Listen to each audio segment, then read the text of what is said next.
누가복음 13장 31절부터 35절까지 보겠습니다.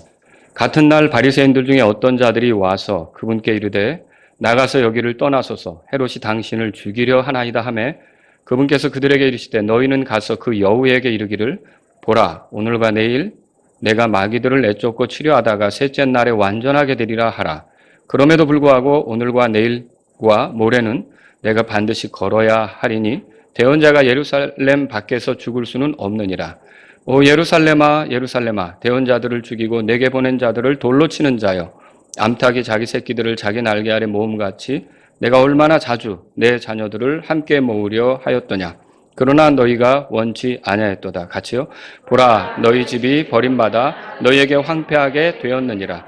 진실로 내가 너희에게 이르노니 너희가 말하기를 찬송하리로다 주의 이름으로 오시는 이여 할 때까지 너희가 나를 보지 못하리라 하시니라. 아멘.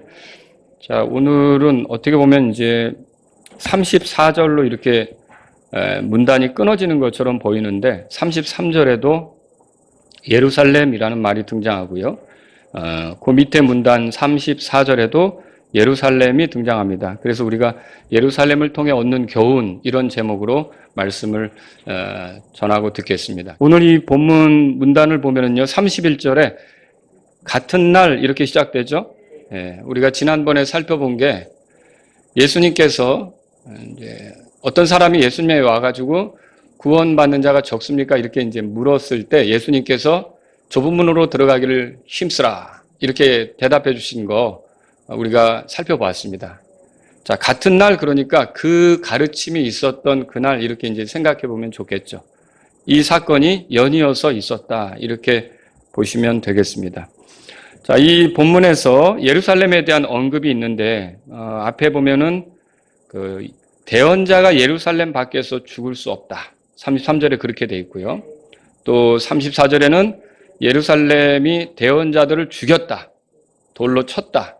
그리고 35절 그래서 예루살렘의 그 집이 버림받고 황폐하게 되었다. 이런 표현이 이렇게 나오고 있어요. 그래서 오늘 제가 이 예루살렘을 통해서 우리가 예수님이 그리로 가려고 하시는 것과 또 거기에서 예수님을 죽이려고 하는 것, 요 두 가지 큰 사건을 통해서 우리가 얻을 수 있는 교훈들을 한번 살펴보는 시간을 갖도록 하겠습니다. 오늘은 뭐 이렇게 구절대로 이렇게 내려가면서 말씀을 보려고 합니다. 자, 우선 31절 우리 다 같이 한번 읽어보죠. 읽겠습니다. 같은 날 바리새인들 중에 어떤 자들이 와서 그분께 이르되 나가서 여기를 떠나소서 헤롯이 당신을 죽이려 하나이다 하매 이 본문에는 바리새인들 중에 어떤 자들이 왔다 그렇게 돼 있어요. 자, 이제 이 사람들이 예수님께 여기를 떠나소서 헤롯이 당신을 죽이려고 합니다. 이렇게 알려드렸죠. 그런데 이 사람들이 누구였는지는 정확히 알 수가 없습니다. 바리새인들 중에도 예수님을 따르는 사람들이 있습니까? 있죠. 그런데 이제 은밀히 따랐죠. 왜냐하면 유대인들을 두려워했기 때문에. 여러분 니고데모가 낮도 아니고 밤에 예수님을 찾아왔던 거 아시죠? 그래서 예수님으로부터 다시 태어나야 된다는 말을 들었는데 여러분이 예수님이 돌아가셨을 때 예수님의 장례 때문에 움직이는 바리새인을 보면 니고데모가 그런 일을 하거든요. 아리마대 요셉하고 같이. 그래서 아리마대 요셉도 은밀히 이렇게 공회원이지만 예수님을 따르는 그런 제자였다. 우리가 이제 그렇게 볼 수 있어요. 그러면 이 사람들은 그런 사람들인가? 아니면 다른 보편적인 바리새인들처럼 예수님을 공격하고 죽이려고 하는 예수님을 미워하는 바리새인들이 있지 않아요. 그 사람들인가? 이건 이제 정확히 알 수가 없는데 전자였다면 예수님의 안전을 위해서 지금 와서 이렇게 말하는 것이다. 예수님이 좀 보호받으셨으면 해서 말하는 것이다. 이렇게 볼 수가 있고 후자였다면 예수님을 위협해서 위축시켜서 당신 이러다 죽어 빨리빨리 움직여 뭐 이렇게 하면서 위협하고 위축시키려고 이런 말을 했다 그렇게 볼 수가 있겠습니다. 근데 이제 우리가 좀 추측을 해본다면 어느 쪽이 더 정확하진 않지만 가능성이 있을까 할 때 예수님의 대답을 보면요. 예수님이 32절에 그분께서 그들에게 이르시되 너희는 가서 그 여우에게 이르기를 그랬어요. 자, 여기 여우는 누구예요? 헤롯을 얘기하는 거예요. 헤롯하고 이렇게 대면해서 말할 수 있을 정도로 가까운 사람들, 이렇게 본다면 어쩌면 이제 예수님을 위협하고 위축시키려고 이렇게 온 사람들이다 볼 수 있는 것이죠. 자, 여기에 헤롯이 언급된 것으로 보아 예수님은 지금 어디쯤 계실까 생각해 볼 수 있는데, 자, 지난번에 제가 말씀드렸어요. 예수님이 여행을 하고 있다고 그랬죠? 어디로 가고 있는 중입니까? 예루살렘으로 가고 있는 중이죠? 근데 아직 예루살렘에 이른 건 아니에요.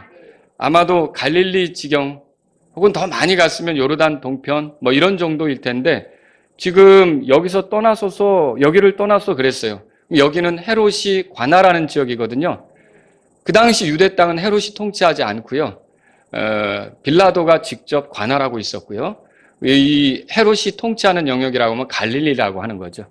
그리고 요르단 동편의 좀 일부 지역을 헤롯이 이렇게 통치했는데 아마도 아직까지 갈릴리에 있었던 것으로 보여져요. 그러니까 여기를 떠났어. 갈릴리에 헤롯이 통치하는 영역을 떠났어. 여기 있다가 당신 죽습니다. 이렇게 말하는 것과 같다라고 하는 거죠. 그러면 이 사람들이 예수님 보고 여기를 떠나라고 했는데 가지고 온 정보는 이거예요.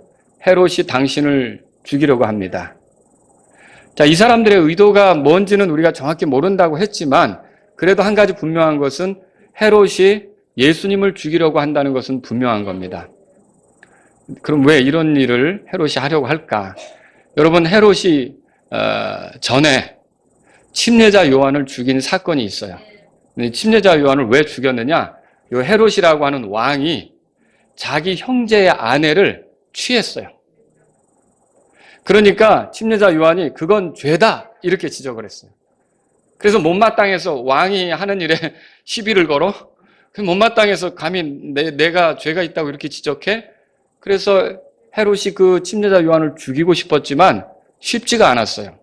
왜 그러냐면 백성들이 이 침례자 요한을 대언자로 생각을 하고 있는 거예요. 그런데 유대인들과 관계된 지역을 통치하면서 유대인에게 보내어진 대언자를 죽인다? 이거는 정말 어떻게 보면은 그 백성하고 잘 지내고 싶지 않다는 그런 사인 같은 거거든요. 그러니까 쉽게 죽이질 못했던 거죠. 그저 감옥에 가두고 있었는데 헤롯의 생일날 헤롯이 취한 여자 있다 그랬죠. 이제 형제의 아내인데 자기 말하자면 부인으로 만들어 버린 거예요. 형제가 살아 있는데도. 그렇게 해서 그런데 이제 그 여자가 헤로디아인데 이 생일날 헤로디아의 딸이 헤롯 앞에서 멋지게 춤을 춘 거예요. 춤을 추니까 뭔가 이제 상을 주겠다는 뜻으로 뭘 원하냐? 네가 원하면 진짜 왕국의 절반이라도 주겠다. 이런 식으로 얘기를 했던 거죠. 그런데 이 소녀가 대답한 게 얼마나 끔찍한 건지 침례자 요한의 머리를 주세요 그랬어요. 이게 정말 잔인한 거 아닙니까? 근데 이거를 누가 시켰냐면 헤로디아가 시켰어요. 근데 이게 진짜 헤롯이 연출한 일인지 아니면 헤로디아의 머리에서만 나온 일인지는 정확히 모르겠지만 헤롯에게는 이제 침례자 요한을 죽일 명분이 생긴 거예요. 그래서 약속을 했기 때문에 라는 그걸 가지고 헤롯이 어떻게 했냐면 침례자 요한을 목을 베게 해서 그 머리를 쟁반에 담아다가 소녀에게 갖다 준 거죠. 자, 그거를 받아든다는 것도 소녀가 끔찍하지 않습니까? 제가 보면 이게 다 비정상적인 사람들의 모습으로 보이는 거예요. 자, 그런데 이렇게 해서 헤롯이 침례자 요한을 제거한 줄로 알았어요. 그런데 어떤 일이 벌어졌냐면 예수님이 다니시면서 침례자 요한에 대해서 말씀을 하시는 거예요. 그가 이스라엘에 보내어진 유대인들에게 보내어진 대언자라는 점, 그리고 주님의 길 앞에서 예비하는 그런 목적으로 보냄받은 자라는 점, 하나님이 보내셨다는 뜻이죠. 그리고 여자가 낳은 자들 중에서 그보다 더 큰 자가 없다는 뜻으로 말씀하셨어요. 근데 이게 헤롯에게도 들렸겠죠. 그러니까 헤롯이 자기가 그 침례자 요한을 죽였는데 점점 심기가 불편해지겠죠. 이제 침례자 요한이 사라져서 괜찮을 줄 알았더니 침례자 요한을 건드린 것 자체, 죽인 것 자체가 문제가 되도록 예수님이 여기저기 다니면서 말씀하고 다니는 게 들리기 시작하는 거예요. 그러니까 헤롯으로서는 예수님도 앙심을 품고 이제 죽이고 싶은 마음이 들었다. 이렇게 볼 수가 있는 거죠.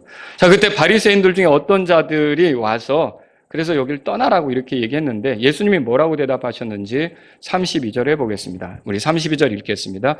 그분께서 그들에게 이르시되 너희는 가서 그 여우에게 이르기를 보라 오늘과 내일 내가 마귀들을 내쫓고 치료하다가 셋째 날에 완전하게 되리라 하라 그랬어요. 자, 여기 헤롯을 가리켜 예수님이 뭐라고 불렀냐? 여우라고 불렀어요. 우리가 여우 같은 놈 이렇게 많이 그렇게 쓴다 그러면 어떤 이미지가 떠오르세요? 교활하고 좀 부정적인 그런 이미지가 떠오르잖아요. 근데 예수님이 대놓고 헤롯을 놓고 여우 같다고 이렇게 말씀을 하신 거죠. 이게 헤롯의 어떤 본성, 그런 것들을 이렇게 비춰주는 표현이다라고 할 수 있습니다. 근데 이제 이런 예수님의 이 표현을 놓고 어떤 사람들은 예수님을 비난합니다. 어떻게 통치자를 비방할 수 있느냐? 아니, 통치자에게 여우가 뭐냐, 여우가. 이렇게 비방할 수 있죠. 그래서 예수님이 이건 잘못이다. 율법에는 통치자들을 비난하지 말라고 그랬는데 하면서 예수님이 유죄다. 이런 식으로 몰아붙이려고 하는 사람들이 있다는 거죠.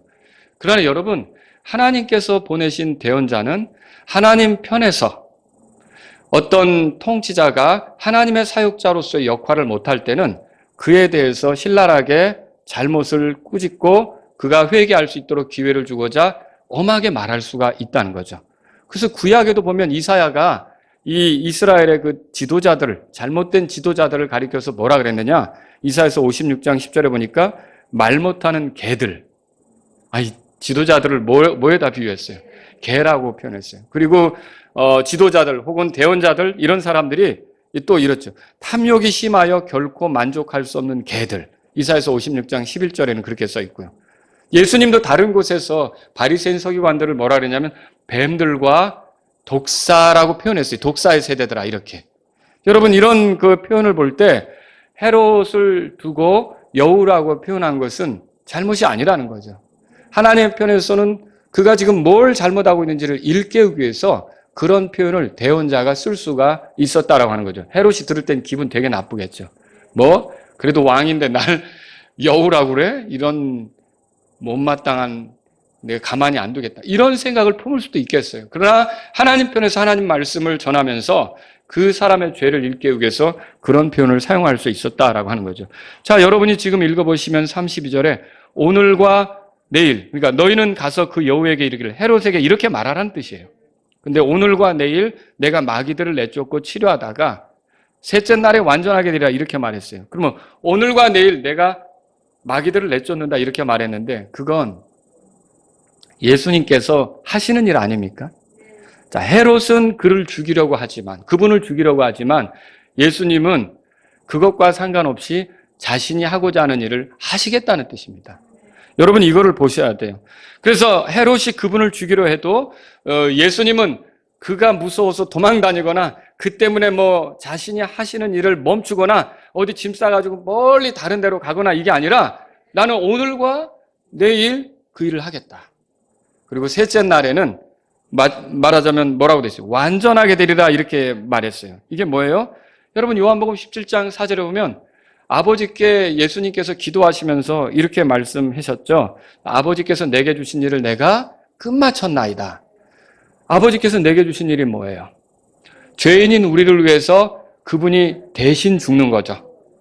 그리고 그분이 피를 흘려서 우리를 죄에서 깨끗하게 하는 거죠. 그리고 우리가 그분을 의지할 때 얼마든지 하나님께 받아들여질 수 있도록 구원받을 수 있도록 그 모든 것들을 마련해 놓는 게 예수님께서 하셔야만 하는 일 아닙니까? 그 일을 결국은 예수님께서 이제 완성하신다는 거예요. 여기 내가 셋째 날에 완전하게 되리라. 하나님께서 정하신 때, 그걸 여기서 셋째 날로 표현했는데 바로 하나님께서 정하신 그때 내가 하나님이 나를 보내서 하게 한 그 일을 완성시킴으로 완전하게 될 것이다. 헤롯이 나를 죽이려고 해도, 헤롯이 내 앞길을 방해한다고 해도, 헤롯이 나를 괴롭힌다 해도 나는 하늘의 아버지께서 나에게 하라고 맡기신 그 일, 나에게 하라고 주신 그 일을 오늘도 내일도 해나가고 마침내 끝에 가서는 완전히 이루고 나는 떠나갈 것이다. 여러분 그걸 지금 예수님께서 말씀하고 있다는 것이죠. 사실 생각해 보세요. 이렇게 하나님의 영광을 위해서 예수님이 사역하는데 주님을 죽이려고 한다는 거예요. 그러면 여러분 내가 열심히 주님의 일을 하려고 하는데 누가 나에 대해서 이런 좋지 않은 말을 흘렸어요? 그럼 여러분이 어떨 것 같아요? 위축이 될 수 있어요. 마음이 상할 수 있어요.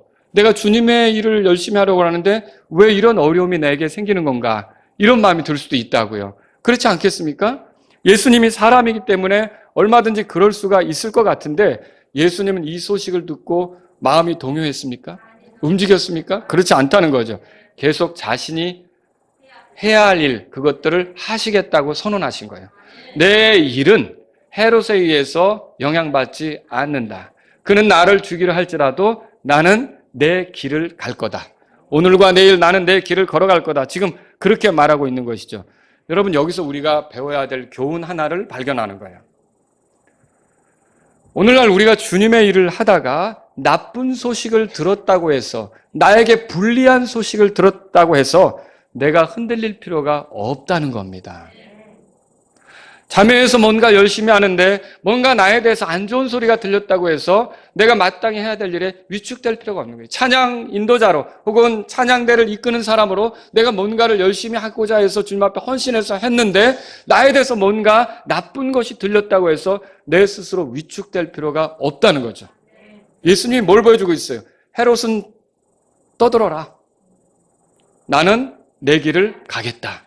여러분, 이게 중요하다는 거죠. 목회자도 마찬가지. 저뿐만 아니라 많은 목회자들 일할 때 이런 소리 저런 소리 들을 때마다 흔들리면 어떻게 계속 설교를 하고 어떻게 계속 양들을 돌아보고 어떻게 계속 목양이라는 일을 하겠습니까? 그러니까 우리가 무슨 소리를 듣든지 우리는 하나님께서 우리에게 주신 길을 가야 하는 겁니다. 그걸 이 말씀을 통해서 배워야 되죠. 여러분, 시편 112편 펴보세요. 그래서 주님을 신뢰하는 자의 특징이 어떤가 우리가 발견할 수 있는 거예요. 이 예수님으로부터 우리가 이 원리, 이걸 배울 필요가 있는 거죠. 자, 시편 112편 보세요.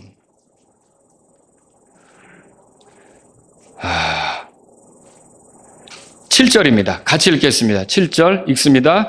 그가 나쁜 소식을 두려워하지 아니하리니 그의 마음이 주를 신뢰함으로 확정되었도다. 이제 그는 앞에서 선한 사람 5절에 6절에 의로운 자 뭐 이렇게 돼 있어요. 그 6절에는 그가 영원토록 흔들리지 않는다 그렇게 돼 있고요. 영원토록 기억된다고 돼 있어요. 그가 나쁜 소식을 두려워하지 않는데요. 왜요? 예, 그의 마음은 주를 신뢰하기 때문에. 여러분, 우리가 주님의 일을 해나가는 데 있어서 사람의 소리에 따라 우리의 일이 흔들리고 바뀌고 그런 거 아니에요. 주님이 우리를 부르셨다면 우리는 주님을 신뢰하면서 나가면 되는 겁니다. 이 원리를 우리가 배워야 되는 거죠. 예컨대 남편에게 일어난 어떤 나쁜 소식이 내가 흔들릴 필요가 없는 거예요. 우리가 마땅히 걸어야 할 길이 있다면 걸어가면 되는 거예요. 모든 게 하나님의 손안에 달렸다고 믿으십니까? 남편에게 들려온 힘든 소식으로 인해 내가 주님을 섬기는 데서 혹은 내가 마땅히 아내로서의 역할에서 물러나거나 혹은 내가 엄마로서의 내 역할에서 물러나거나 할 필요가 없다는 거죠. 나는 내 길을 계속 일관되게 가는 것, 이것이 필요하다는 것을 우리가 본다는 것이죠. 여러분, 예수님을 보십시오. 예수님은 자신이 보내심을 받은 일을 위해 변함없이 오늘과 내일 그리고 그렇게 걷고 셋째 날은 어떻게 해요? 그걸 내가 완전하게 이제 되는 걸 본다. 이렇게 말씀하고 있는 것이죠. 그래서 33절 우리 읽어보겠습니다. 33절 읽겠습니다. 그럼에도 불구하고 오늘과 내일과 모레는 내가 반드시 걸어야 하리니 대언자가 예루살렘 밖에서 죽을 수는 없느니라 그랬어요. 자, 오늘과 내일, 모레 나는 반드시 내가 할 길을 간다는 거죠. 저와 여러분들이 그런 마음을 잡수시기 바랍니다. 교회 생활하다 보면 시험에 들 만한 일들 많아요. 나는 교회 생활하면서 지금까지 한 번도 사람에게 시험 든 적이 없다. 실족해 본 적이 없다. 말 한마디에 상처받은 적 없다. 나는 늘 평안했고 나는 아무 문제 없었다. 여러분, 이렇게 말할 수 있으세요? 그러지, 공감하시죠? 우리가 다 어떤 말에 상처받고 힘든 일이 생길 수 있는 거예요. 그렇지 않습니까? 그런데 우리가 그때마다 그 말을 들을 때마다 내가 위축이 되어서 가야 할 길에서 돌아선다. 그럼 어떻게 우리가 주님이 나에게 맡기신 일을 할 수 있겠냐는 거죠. 저와 여러분들은 이제 훈련을 하셔야 되는 거예요. 누구처럼 우리가 예수님의 제자라면 예수님이 이런저런 일들로 그 나쁜 소식을 들었을 때 동요하지 않고 흔들리지 않고 나는 내 길을 가겠다. 오늘과 내일과 모레 나는 반드시 걸어야 한다. 나는 내 길을 가야 된다. 이렇게 말씀하신 것처럼 저와 여러분들은 그렇게 주님과 교회를 섬길 수 있기를 바랍니다. 근데 여기 보세요. 왜 이런 확신을 가지셨냐면 33절 끝에 대언자가 예루살렘 밖에서 죽을 수는 없느니라. 그럼 이게 뭘 말씀하시는 겁니까? 예수님이 지금 예루살렘에 가시려고 해요. 왜 예루살렘에 가시려고 하는 거예요? 십자가에서 죽으시기 위해서 가는 거 아닙니까? 보내어진 대언자, 모세가 약속한 그 대언자, 말하자면 이 대언자는 예루살렘 밖에서 죽을 수가 없어요. 이게 하나님이 정하신 계획이라는 거예요. 그러면 뭐예요? 아무리 헤롯이 죽이려고 해도 결국 예수님은 예루살렘에서 죽으실 거라는 거죠. 갈보리에서 죽으실 거라는 거죠. 그러니까 그가 아무리 방해해도 나는 하나님께서 나에게 부르신 대로 내가 갈 것이고 하나님 뜻에 맞게 나는 거기서 그 자리에서 죽을 거다. 그러니까 헤롯이 죽인다고 죽는 자가 아니라 하나님의 뜻에 나는 죽을 거다. 여러분, 이게 예수님이 지금 바라보고 있는 거라는 거죠. 그래서 예수님은 이렇게 예루살렘으로 올라가는 데 있어서 기대에 차 있었고 헤롯의 말 따위는 휘둘리지 않았던 거죠. 그리고 예루살렘은요, 헤롯의 통치 영역이 아니에요. 헤롯이 예루살렘을 방문할 수는 있지만 예루살렘에서는 빌라도가 이게 직할로, 로마의 직할로, 이 말하자면 어떻게 보면 총독이 다스리는 곳이라는 거죠. 그러니까 헤롯의 영역이 아니라는 거죠. 이 예수님이 이렇게 내가 죽을 걸 알고 하나님의 뜻 안에 있다는 걸 알고 헤롯에 대해서는 흔들리지 않았다는 거죠. 여러분, 오늘날 우리가 살고 죽는 것은 하나님 손에 달렸습니다. 여러분, 그렇게 믿으십니까? 그렇다고 해서 여러분이 이제 죽음을 가지고 장난치시면 안 됩니다. 그러니까 하나님을 시험하듯 하면 안 됩니다. 마귀가 예수님께 너 뛰어내려라, 성전에서 높은 곳에 데려가 가지고, 그러면 천사가 네 발을 이렇게, 네가 하나님의 아들이라면 상하지 않게 받치지 않겠냐 그랬어요. 자, 예수님 뛰어내리셨습니까? 안 하셨죠. 주 너희 하나님을 시험하지 말라고 하면서 마귀를 물리쳤잖아요. 자, 우리가 하는 것을 하나님이 뒤치작거리 하시는 분이 아니라 그분이 주님이시고 우리는 그분께 맞추어 살아야 되는 분이라는 거죠. 이 마귀는 그래서 예수님을 굴복시키지 못했던 거예요. 여러분, 그런 것처럼 우리가 마치 내가 어떻게 하든지 나는 하나님이 내 생명을 살리신다 그러면 내가 안전하겠지 라고 해서 이제 도전을 하는 거예요. 오늘 심심한데 한강에서 한번 점프해 볼까? 여러분, 어떻게 될까요, 그거? 그리고 시험하지 말라는 거죠. 여러분이, 그럼에도 불구하고 우리가 알아야 되는 건 뭐예요? 살고 죽는 것은 하나님께 달렸는데, 여러분이 살아야 된다면 하나님께서 어떤 위기 속에서도 여러분의 생명을 보존하실 수 있는 거고요. 또 여러분이 죽어야 된다면 여러분이 무슨 약을 쓰든지 어떤 의사 앞에 가든지 그 약도 소용이 없고 그 의사도 해결할 수가 없게 된다는 거죠. 그러니까 우리가 뭐예요? 왜 빨리 안 죽느냐? 그런 고민할 필요 없어요. 왜 나를 빨리 데려가시려고 하느냐? 그것도 내가 막 투정 부릴 필요 없어요. 내 살고 죽는 게 누구에게 달린 거예요? 하나님께 달린 거죠. 그러면 어떻게 살아야 되는데요? 네, 왜 죽는 것에 대해서 이렇게 고민하십니까? 죽는 것에 대해 고민하지 않아도 나는 때가 되면 가게 돼 있어요. 죽는 건 하나님의 손에 있단 말이죠. 그럼 내가 고민할 건 뭐죠? 그 죽기까지 어떻게 살아야 되는지가 중요한 거라는 거예요. 어떻게 살아야 되는데요? 예수님처럼 하나님께서 나에게 맡기신 일을 내가 충직하게 하면서 살아야겠다는 뜻으로 가는 게 필요하다는 거죠. 저와 여러분들은 그래서 하루하루를 살 때 오늘도 하나님이 내게 목숨을 주셨는데 아침에 일어나면 뭐 하세요? 기도하시지 않습니까? 하나님, 나에게 오늘도 생명을 주셨습니다. 내가 호흡해서 이 하루를 살게 하시니 감사합니다. 떠오르는 아침 햇살을 보게 해주셔서 감사합니다. 이 하루도 하나님의 영광을 위해 살기를 원합니다. 하나님을 기쁘시게 하며 걷기를 원합니다. 주님이 허락하신 이 날을 내가 주님의 영광을 위해서 달려가기를 원합니다. 여러분, 이렇게 우리가 그 하루를 주님을 위해 살고자 해야 되는 거 아닙니까? 저와 여러분들이 예수님으로부터 배울 필요가 있어요. 주님께는요, 이제 그 돌아가시는 문제가 아버지께 달려있는 거예요. 아버지의 뜻에 따라 돌아가시는 거죠. 그죠?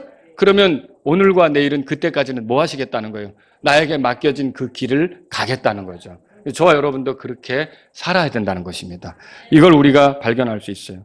여러분, 하나님께서 허락하시는 모든 일이 우리 눈에 불편해 보이고 힘들어 보이는 일일지라도 사실은 하나님께서 우리에게 베푸시는 그 유익을 위해서 준비한 것들이에요. 여러분, 그렇게 믿으십니까? 헤롯의 이 압박도 어떻게 보면 다 우리 주 예수님께서는 필요한 거였던 거죠. 자, 여러분, 제가 오늘 아침에는 이제 요나에 대해서 이렇게 좀 공부를 하게 됐어요. 새벽에. 이렇게 요나에 대해서 보는데 보니까 하나님께서 요나가 탄 배, 그 요나가 탄 배 때문에 큰 바람을 준비하셨더라고요. 그래가지고 바다가 풍랑이 일어났잖아요. 그리고 또 나중에 이제 요나를 바다에 집어 던지니까 그때는 또 뭘 준비하셨어요? 큰 물고기를 준비하셨어요. 그래서 요나가 회개한다고 뭐 하나님께 기도하고 이랬죠? 서원한 것을 이행하겠다고 그러고. 그래서 이제 3장에 가보니까 두 번째로 니느웨에 갔어요. 니느웨에 갔는데 이제 니느웨성 사람들이 이래 회개하라고 선포하는데 그렇게 짧은 설교가 없어요. 40일 뒤에 무너진다 이거예요. 회개하지 않으면. 그거 1분도 안 걸리는 설교예요. 그거 하고 돌아다녔어요. 요나가. 요나의 마음에는 뭐가 있냐면 선포는 그렇게 하는데 회개하지 않았으면 야, 그 참 무서운 마음이죠. 그만큼 그 사람들이 싫었던 거예요. 근데 요나의 생각대로 안 됐죠. 요나가 그런 식으로 설교를 했는데도 하나님이 일하시니까 니느웨성 사람들이 변화된 거예요. 그렇지 않습니까? 다 회개하고 하나님이 심판하기로 했어요? 아니면 하나님이 그 심판을 철회하게 된 겁니까? 철회했죠.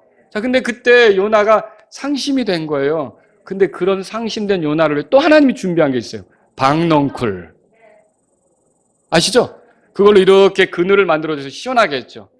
그러다가 또 요나가 이제 자고 일어나니까 이 박넝쿨이 시들어 버렸어요. 하루 만에. 근데 그때 하나님이 준비하신 건 또 뭐냐면 벌레였어요. 벌레. 결국은 요나가 이 요나서를 쓴 걸 보면 회개했던 걸로 보여져요. 나처럼 살아서는 안 된다는 뜻으로 요나서를 쓴 거죠. 근데 제가 성경을 통해 발견한 게 참 많은 것들을 요나 가르치려고 준비하셨구나. 큰 바람, 물고기, 박넝쿨, 벌레 이런 것들을 준비하셔가지고 뭔가 이렇게 박농굴 같은 건 위로가 될 거 아닙니까? 벌레 같은 거는 또 상심이 되게 하고. 그렇죠? 이런 하나님께서 이런 것들을 준비하셔서 요나를 다루시더라는 거죠. 여러분과 제가 알아야 될 건 하나님께서 어떤 것들을 준비하셔서 우리를 다 다루시는 과정에 있다는 거예요.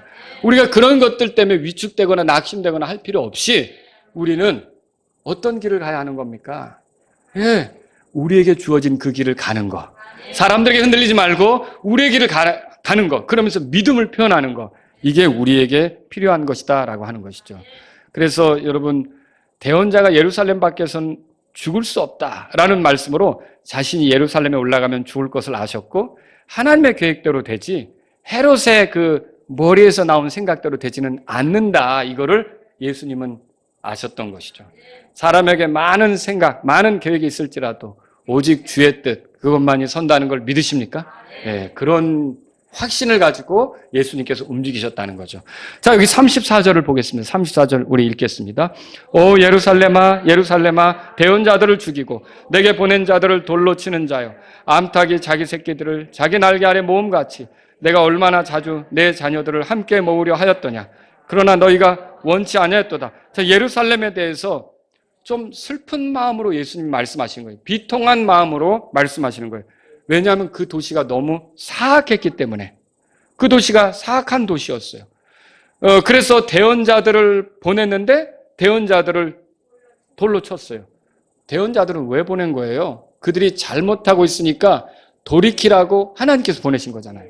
그런데 그런 대언자들을 돌로 치고 죽였던 거죠. 자, 그래서 그 사악함 때문에 그 도시가 한때는 무너져 내린 적도 있어요. 그리고 그 도시의 거주민들의 집이 불탄 적도 있어요. 그리고 그 도시의 거주민들이 포로로 끌려간 적도 있어요. 그렇지 않습니까? 그런데 하나님은 또 긍휼을 베푸셔서 그 도시가 다시 일어나게 예루살렘 성벽이 재건되게 하셨고요. 지금 예수님 시절에까지 이르게 된 거거든요. 그런데도 아직 그걸 못 버렸어요.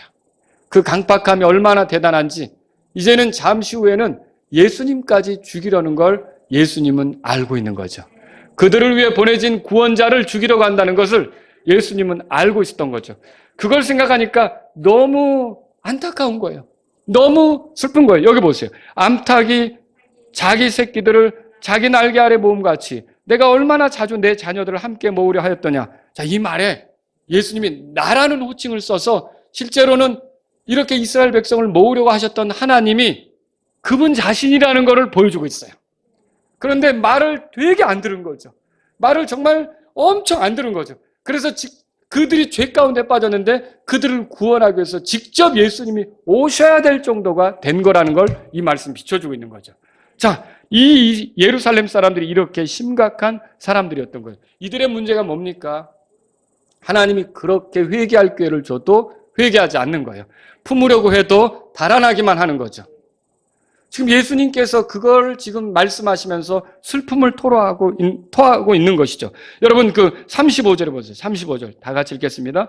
보라, 너희 집이 버림받아 너희에게 황폐하게 되었느니라. 진실로 내가 너희에게 이르노니 너희가 말하기를 찬송하리로다 주의 이름으로 오시는 이여 할 때까지 너희가 나를 보지 못하리라 하시니라. 주께서 원하시는 바는 예루살렘 사람들이 멸망하지 않는 거예요. 그들이 회개해서 사는 거예요. 그들 모두가 구원받는 거예요. 그런데 그들은 원치 않았어요. 그 결말이 어떻게 된다고 말하고 있습니까? 사실 예루살렘은 주께서 매우 아끼신 도시예요. 주께서 특별한 긍휼과 호의를 베푸신 그런 도시예요. 그런데 그 도시가 마침내는 예수님까지도 죽이는 그런 일을 하게 되겠죠. 자, 이런 죄와 완고함, 이것이 그들을 파멸로 이끌 거라고 하는 걸 생각할 때 예수님은 마음이 아프셨던 거예요. 내가 너희들을 모으려고 얼마나 그런 애를 썼는데 너희들은 끊임없이 하나님의 뜻에 도전하며 대적하며 그렇게 가느냐. 35절에 보니까 보라, 너희 집이 버림받아 너희에게 황폐하게 되었느니라. 자, 이 일이 나중에 과거에도 있었는데 나중에 AD 70년경에 보면 예루살렘이 완전히 무너져 내리잖아요. 예루살렘이 불타버리잖아요. 로마 장군에 의해서 결국 그 침략 군대, 로마 군대가 와서 완전히 성전도 그냥 없어지게 만들고 완전히 무너져 내리게 하지 않습니까? 이런 일들이 이제 벌어질 거라는 거죠. 여러분, 오늘날 주님이 아무리 우리에게 호의를 베풀어도 우리가 거절한다면 결국은 우리는 주님이 주시는 좋은 것들을 하나도 누리지 못하게 되는 겁니다. 그래서 결국 이런 얘기를 할 수 있어요. 사람이 구원받지 못한다. 그럼 그 책임 누구에게 있는 겁니까? 하나님께 있는 겁니까? 그 하나님의 호의를 거절한 그 사람에게 있는 겁니까? 그 사람에게 있는 거죠. 지금 예수님이 예루살렘에 왜 올라가는 거예요? 그 유대인들, 이스라엘 사람들, 예루살렘에 거하는 그 거주민들 있잖아요. 그들의 죄 때문에 예수님이 올라가는 거예요. 그들이 죄 용서받도록 희생물이 되고자 올라가는 거예요. 이렇게 예수님이 올라가셔서 그들을 위해 죽기까지 하시는데도 끝내 예수님에 대해서 거절하고 거부하고 받아들이지 않는다 그러면 구원의 길이 아무리 있어도 거절한다 그러면 구원받지 못하는 책임은 누구에게 있는 겁니까? 예루살렘 사람들에게 있다라고 하는 것이죠. 예수님은 그걸 볼 때 정말 안타까우셨던 거예요. 그리고 35절에 보세요. 찬송하리로다 주의 이름으로 오시는 이여. 이 말이 무슨 말입니까? 이게 이 메시아를 알아보고 그분이 올 때 환영하는 소리예요. 근데 이게 이제 예수님이 예루살렘에 올라갈 때 사실 여러분이 아시죠? 종려나무 가지를 막 흔들면서 옷을 벗어서 그 나귀, 어린 나귀를 예수님이 타고 갈 때 그거 밟고 가라고 이렇게 막 깔아놓고 호산나 다윗의 자손이여 막 이렇게 한 거 아시죠? 그러면서 주의 이름으로 오시는 이여라고 열광했어요.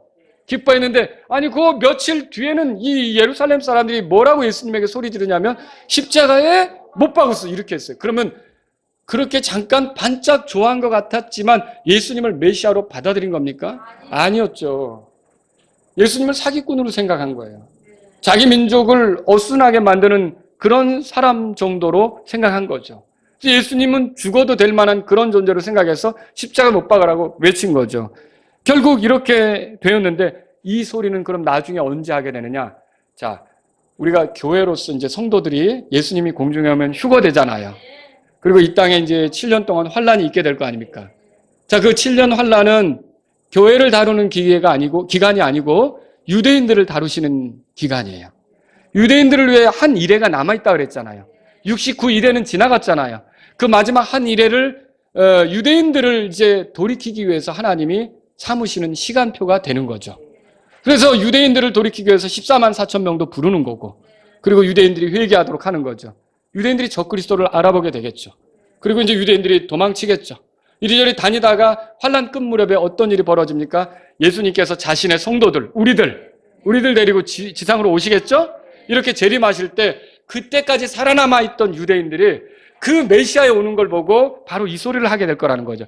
찬송하리로다 주의 이름으로 오시는 이여. 그 메시아를 알아보고 그때 비로소 제대로 그 소리를 하게 될 거라는 거죠. 이게 시편 118편 26절 주의 이름으로 오시는 이를 찬송하리로다. 이 예언의 말씀의 성취가 되는 거죠. 그런데 그때까지 나를 보지 못한다는 말이에요. 그게 무슨 말입니까? 이게 눈으로도 보지 못하지만 유대인들은, 이 예루살렘 사람들은 이렇게 예수님을 거부하고 대언자들을 죽이고 사악하게 굴면서 완고하고 고집스러웠던 그들은 예수님과 너무 멀리 있게 된다는 거죠. 그래서 예수님을 보지 못하는 거예요. 여러분, 우리는 눈으로는 볼 수 없지만 예수님을 말씀으로 보지 않습니까? 믿음으로 보지 않습니까? 근데 많은 유대인들은, 이 예루살렘 사람들은 예수님을 그때까지는 볼 수 없게 되는 거예요. 이게 얼마나 비참한 겁니까? 이게 뭐와 같습니까? 사람에게 있어서 예수님을 잃어버리는 건요, 가장 비참한 거예요. 돈 잃어버리는 것보다 예수님 잃어버리는 게 가장 비참한 거예요. 돈 많이 얻었어도 그 혼이 말하자면 몸을 떠나야 되는 날 예수님을 만나지 못했다면 영원한 파멸로 들어가야 되는 걸요. 그러니까 예수님을 잃어버린 게 얼마나 큰 손실입니까? 근데 유대인들이 이렇게 예수님을 잃어버리게 된다는 거예요. 그리스도를 잃어버리게 된다는 거죠. 이건 마치 약이 있는데 그 약을 가지고 오다가 강물에 떨어뜨린 것과 똑같아요. 그걸로 살아야 되는데. 이건 마치 내가 여기서 탈출해서 저기로 가야 되는데 이 다리 하나가 있는데 그 다리가 끊어져 버린 것 같은 거예요. 그러니까 이게 얼마나 비참한 상태가 되는, 예수님이 그래서 여기서 예루살렘아 예루살렘아 하면서 아주 슬픔을 여기서 표현하신 거죠. 왜 이렇게 됩니까? 아니, 그분이 직접 십자가에 올라가서, 예루살렘으로 올라가서 십자가에서 죽기까지 하면서 그들의 죄 때문에 희생물이 되려고 하는데 그들은 완고하고 예수님을 대하는 태도가 틀리다는 거죠. 다르다는 거죠. 예수님을 대하는 태도가 완전히 무시하고 이렇게 한다는 거죠. 그래서 결국은 그들이 예수님을 잃어버리게 되는 거예요. 이 예수님을 누가 누립니까? 우리가 누리고 있지 않습니까? 그들이 갖다 버린 이 돌이 우리의 그 교회의 모퉁이 돌이 되고 머릿돌이 되고, 여러분 그 성경에 나오잖아요. 너희들이 갖다 버린 그 돌이 모퉁이 머릿돌이 됐다 이렇게 나오잖아요. 바로 그런 일이 일어날끔 된 거죠. 이게 얼마나 슬픈 겁니까? 여기서 깨닫는 게 뭐예요? 아무리 예수님이 그들을 위해서, 그들이 보는 앞에서 그들을 위해 죽어 그들의 죄 때문에 희생이 되더라도 그들이 예수님을 거부한다면 끝내는 비참한 종말, 아무것도 얻지 못하는 결과에 좋은 거 말이죠. 좋은 거, 선한 거, 아무것도 얻지 못하는 결과에 이르게 된다는 걸 우리가 본다는 거죠. 오늘 저는 이 말씀을 통해서 예루살렘에 관해서 우리가 그 도시가 예수님을 죽일 것이고 또 예수님이 거기서 죽임당할 것이고 이런 것들을 살펴보았어요. 여기서 우리가 정리해야 될 게 뭘까요? 첫째는 이거예요. 우리가 주님을 위해 살아갈 때 어떤 불편한 소리, 우리를 위축시킬 만한 소리를 들을 때가 있는데 그 소리에 놀라서 물러가면 여러분은 중요한 것들을 놓칠 수 있습니다. 하나님께서 우리에게 주신 기회를 잃어버릴 수 있습니다. 주님을 위해 살아볼 수 있는 좋은 그런 기회를 날려버릴 수가 있습니다. 여러분, 많은 것들이 사실은 우리를 힘들게 해요. 여러분이 그리스 신화 같은 데 보면 항해하는데 침몰시키기 위해서 막 소리내서 노래하는 그 여자들 소리, 사이러스라고 하나요? 이렇게 그 소리를 내면서 거기에 막 현혹돼서 빨려 들어가다가 다 침몰되고 이런 얘기 들어보셨죠? 우리를 위축시키려고 하는 소리들이 얼마나 많은지 몰라요. 그런데 우리는요, 그 소리보다 하나님 말씀의 소리에 마음을 둬야 돼요. 그리고 이 말씀을 의지해서 끝까지 충직하게 우리 길을 가야겠다. 그게 내가 손해가 안 되는 결정이에요. 그게 내가 잃어버리지 않는 결정이에요. 보상을 잃지 않는 결정이라고. 근데 말을 들을 때마다 내가 휘둘려서 못하겠다. 나 그만둬야겠다. 나 여기까지 해야겠다. 나 정말 이런 거 있잖아요. 그러면서 물러나려고 하는 결국은 자기 손해가 된다는 거죠. 예수님 말씀 보세요. 오늘이나 내일 나는 걷겠다. 오늘이나 내일 모레 나는 걸어가겠다. 그리고 셋째 날에는 내가 완전하게 될 것이다. 여러분과 제가 그런 날이 있다는 거 알고 어떤 것에도 흔들리지 않고 가실 수 있기를 바랍니다. 바울이 어떻게 했어요? 사도행전 20장 펴보세요. 바울이 자신의 사역에 대해서 언급을 하는데 에베소 교회 장로들을 불러가지고 밀레도에서 말을 합니다. 뭐라 그러냐면 19절에 보니까 내가 온전히 겸손한 마음과 많은 눈물과 또 숨어서 기다리는 유대인들로 말미암아 내게 닥친 시험들과 더불어 주를 섬기며, 근데 주님을 섬기는데 눈물이 많았대요. 짐작하십니까? 눈물이 많았다는 거예요. 이건 쉽지 않아서, 어려움이 많아서 이런 눈물이 쏟아져 나왔겠죠. 물론 감사의 눈물도 있었겠지만. 근데 여기 보니까 숨어서 기다리는 유대인들. 왜 이 사람들은 숨어서 기다리는 거예요? 떳떳이 나타나지 못하고. 뭐 하려고 하는 거예요? 바울을 괴롭히려고 숨어서 기다리는 사람들이 있었다는 거예요. 그러니까 바울의 사역에는 이렇게 바울을 괴롭히려는 사람들이 있었다는 것이죠. 흠잡으려고 하는 사람들, 그리고 내게 닥친 시험들. 보세요. 그러면 바울의 이런 주를 섬기는 과정이 쉬운 것이었나? 그렇지 않다는 걸 우리가 성경을 통해서 본다라고 하는 것이죠. 쉽지 않았던 거예요. 그런데 이런 일들을 닥칠 때 에베소의 장로들을 모아놓고 나 이제 좀 쉬고 싶다. 나 이제 좀 할 만큼 하지 않았냐. 나 좀 뒤로 조용히 물러나서 조용히 지내고 싶다. 여러분 이렇게 말할 수도 있지 않습니까?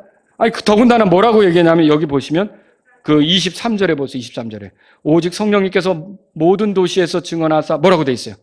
결박과 고난이 나를 기다린다고 돼 있어요. 그러면 아까 예수님은 헤롯이 죽인다 그랬고 바울은 결박과 고난이 기다린다고 이런 말을 듣게 됐는데, 이런 말 들으면 내가 움직일 때 앞에 이런 게 있단 말이야. 그러면 우리가 사실 쉽게 움직이는 게 이게 안 된다는 거죠.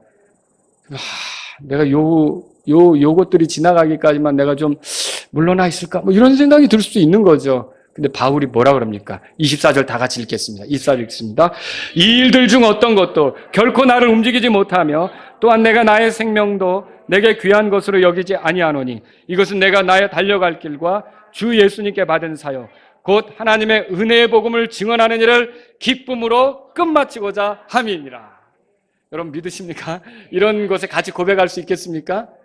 그렇습니다. 많은 방해가 있고 나를 힘들게 하는 게 있고 위축시키는 게 있고 사람들의 말도 몰래 숨어서 기다리는 자들처럼 뒤에서 뭔가 막 말하고 그게 나한테 들려오고 그러면 속상하고 이 일을 그냥 여기서 그냥 때려칠까? 그냥 그만둘까? 그냥 자기들끼리 알아서 하라고 나 그냥 물러날까? 이런 생각이 얼마든지 들 수 있다는 거죠. 그러나 여러분이 무슨 소리를 듣든 어떤 어려움을 당하든 주님께서 맡기신 거라면 주님께서 힘주실 거니까 끝까지 마치실 수 있기를 바랍니다. 그것도 기쁨으로 바울처럼 그렇게 하실 수 있기를 바랍니다. 이게 우리가 주님으로부터 배우는 거라는 거죠. 또 두 번째로 우리는 우리가 좋게 된 것에 대해서는 하나님의 은혜를 찬양해야 돼요. 왜냐하면 은혜가 없으면 우리가 아무것도 좋은 걸 못 누리니까. 그런데 은혜를 베푸시는데도 불구하고 우리가 그걸 누리지 못하게 됐다. 그러면 우리가 믿음으로 반응하지 않은 것이에요. 우리가 그 은혜를 무시한 거예요. 우리가 그 은혜에 역행하는 삶을 산 거예요. 그 은혜를 발로 차버린 거죠. 그러면 그때 책임은 누구에게 있는 겁니까? 나에게 있는 거죠. 내 자신에게 있는 거예요. 예수님은 이렇게 예루살렘으로 가시는 이유가 있었어요. 이렇게 가시는 이유가 뭐예요? 예수님이 예루살렘으로 가시는 이유. 우리들을 위해 죽기 위해서요. 우리 죄 때문에 십자가에서 죽기 위해서요. 우리의 죄가 하나님 앞에서 용서받게 하기 위해서 가시는 거예요. 그래서 예수님이 십자가에서 피를 흘리잖아요. 이 피가 우리의 죄에서 우리를 깨끗하게 하는 거 아닙니까? 그래서 자기 목숨을 주고 거기서 죽으시려고 하는 거예요. 자기 자신을 희생물로 내놓으시는 거죠. 그러면 이게 모든 게 다 준비된 거 아닙니까? 이제는 여러분이 이 예수님이 나의 죄 때문에 죽었다. 나를 위해서 희생당하셨다. 나를 구원하기 위해서 거기서 죽고 부활하셨다고 믿으면 여러분은 구원의 은혜를 누립니다.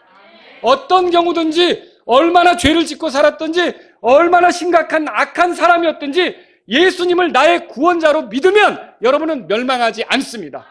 여러분은 하나님의 자녀가 됩니다. 하나님과 영원히 가깝게 됩니다. 하나님과 화해가 된다는 거죠. 그런데 내가 믿지 않는다, 내가 그분을 거부한다, 내가 받아들이지 않는다, 그 다음에 내가 지옥 간다, 결과적으로. 그럼 누구 책임이에요? 내 책임이라는 거예요. 여러분 왜 그런 어리석은 선택을 합니까? 이미 다 예수님이 예루살렘에 올라가려고 하는 게 나를 구원하려고 해서 올라가는 건데 여러분이 그걸 안다면 예수님, 나는 정말 심각한 죄인이었지만 주께서 예루살렘에 올라가셔서 갈보리에서 십자가에서 그 피로 나를 정결하게 하셔 하나님의 심판을 받지 않도록 하나님과 가깝게 하시고 하나님의 아들이 되게 한다면, 하나님의 자녀가 되게 한다면 나는 예수님을 나의 구주로 믿겠습니다. 난 예수님을 나의 주님으로 받아들이겠습니다. 그러면 구원이 오늘 이루어지는 거예요.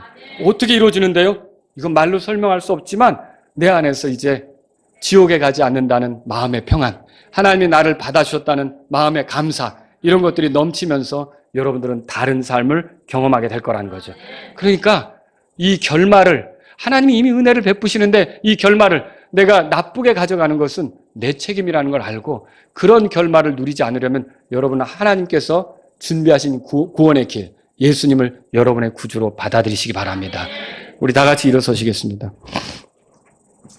오늘 이 말씀을 들으신 여러분 가운데 내가 심각한 죄인이었지만 예수님을 내 구주로 믿습니다. 나는 지옥에 갈 수밖에 없는 죄인이었지만 예수님을 내 주님으로 믿습니다. 십자가에서 흘리신 피가 나 때문에 흘려진 것을 믿습니다. 나를 구원하시기 위해서 희생당하신 것을 믿습니다. 여러분 이런 분이 있다면 이 시간 조용히 예수님, 제가 예수님을 모십니다. 나의 마음속에 내 삶에 모십니다. 내 안에 들어오셔서 나를 인도해 주세요 라고 요청하시기 바랍니다. 그리고 여러분이 어떻습니까? 주님을 위해 산다는 거 쉽지 않죠? 주님을 위해 길을 가는 게 쉽지 않죠? 여러 가지 소리가 들릴 때마다 내가 가는 길에서 똑바로 가지 못하고 흔들릴 수가 있습니다. 그러나 오늘 말씀에 여러분이 들은 대로 하나님, 저는 어떤 것을 듣든지 어떤 영향이 주변에 있든지 제가 주님께로부터 받은 길로 가기를 원합니다. 이런 분이 있다면 이 시간 주님 앞에 나아가십시오. 사람이 뭐라 그러든지 어떤 소리를 듣든지 나는 휘둘리지 않고 주께서 나에게 맡기신 길, 일관되게 예수님처럼 가기를 원합니다. 그런 삶을 살기를 원합니다. 이런 분이 있다면 이 시간 기도하십시오.